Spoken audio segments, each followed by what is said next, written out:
guys, and welcome back to my channel. So today's video is a little different from what I usually make.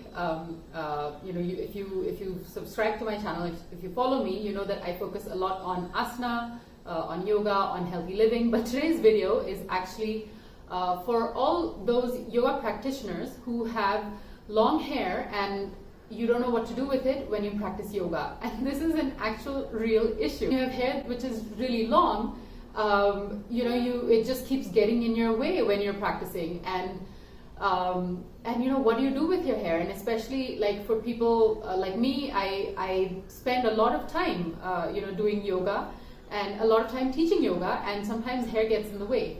And you don't want to cut it off because it's, you like your hair. For me, I think long hair is easy to maintain. You don't have to do anything to it. It just, sits. You just have to wash it twice a week.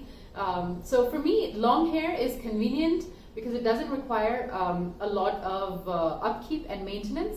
Every once in a while, I get these bangs, and then those become so difficult to manage. But you know what do you do with long hair? When you practice yoga? This video is also relevant to people who go to the gym, perhaps. If you feel that you have really long hair and it gets in the way. It's also relevant to people who practice classical Indian dance, who practice Kalaripayattu. If you have long hair, it just keeps getting in the way. It just keeps getting all over the place. So without further ado, let me show you 3 hairstyles that I have come up with that work for me, that can work for people who have long hair. And this is through lots of trial and error, through many years of yoga practice. So these are the hairstyles that work for me. So before we get into that though, go ahead and subscribe and also tell your friends to subscribe to my channel and follow me on Instagram and on Facebook as well. So now, those of you who watch my online yoga videos that I upload on YouTube, you'll see that my hair is always up in a bun.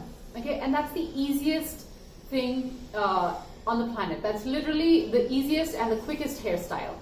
And but there is a caveat there also. For a long time, for many years, I could not find a claw pin that actually fit my hair. Believe it or not, I just couldn't find a claw pin which would fit my hair. And one day I was at a friend's house. Thank you, Gitanjali. I was at a friend's house, and I just saw this on her dresser, and it was a little too big for her because she has short hair, and it was perfect. And I know it's made out of plastic, but I've had it for I think it's been more than 7 years now, and this is really strong.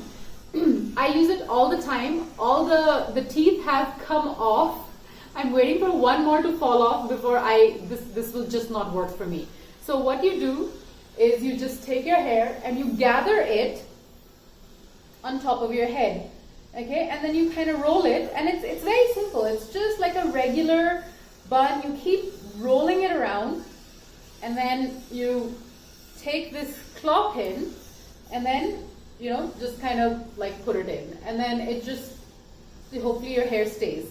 But I told you the claw pin is breaking apart, so it actually doesn't hold my hair so well now, but I kind of have no option. So this is the easiest. It takes less than a minute every morning. So that's one. Now let's say you don't have a claw pin, which is what's going to happen to me when this gives. So then what you can do is, you take 2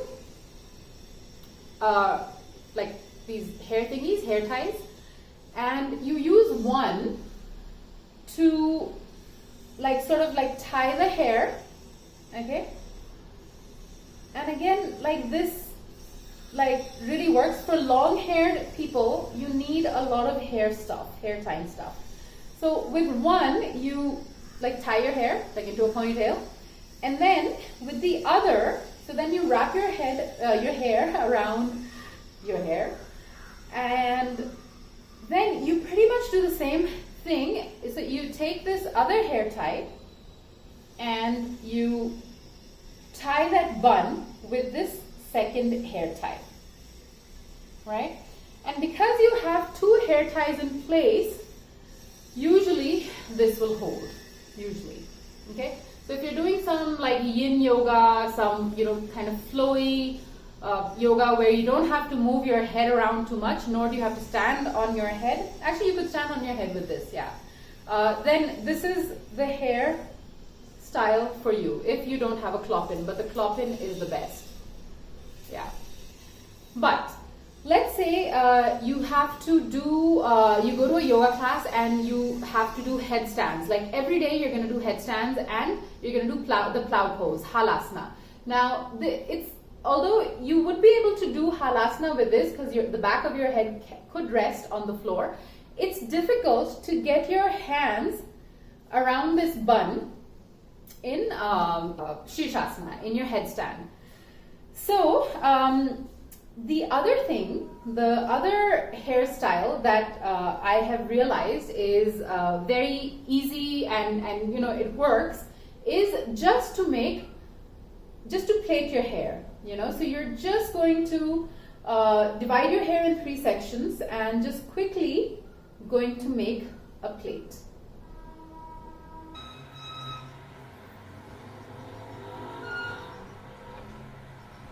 And once again, you take that little hair tie and you tie it in place. And this is how my hair is in Pune, like when I go for a month or 2, because this is like really easy. It stays put.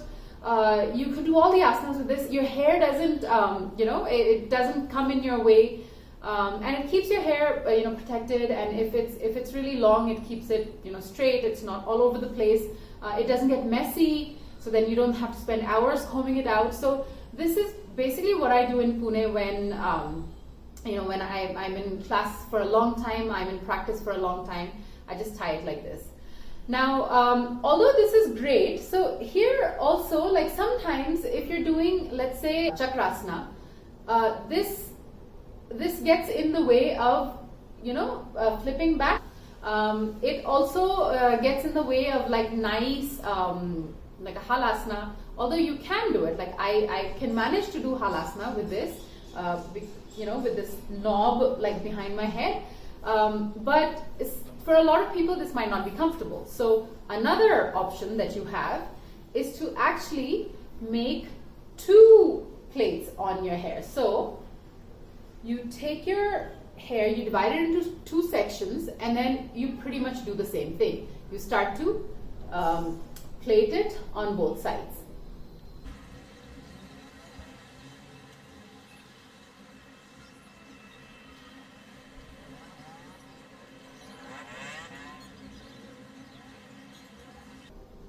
Okay, and here you go. The only thing with this is that it just takes forever to make these. But this is great because you can do the headstand. There's nothing obstructing you from doing the headstand. And you can then do the halasana also. The only thing is that, if you're moving around too much, these get in the way sometimes. But otherwise, this is great. If you're sweating a lot, it keeps your hair off of your neck. Then, one more thing that you could do is actually, like if you go to a class which is not very strenuous and you just like to stretch like a restorative class. I also use hair sticks, and this one is wood, so very eco-friendly, very long-lasting. So what you could then do is pretty much the same thing that you did with the claw-pin. You wrap your hair around itself, make a little bun there, and then insert the claw pin around it inside, and this literally takes the same amount of time that the claw pin took. And so this is usually my go-to hairstyle. It just because I just don't like to spend too much time on my hair, and I don't have too much time to spend on my hair. So this is like another thing, and once this breaks, I think I'll have to resort to this hair.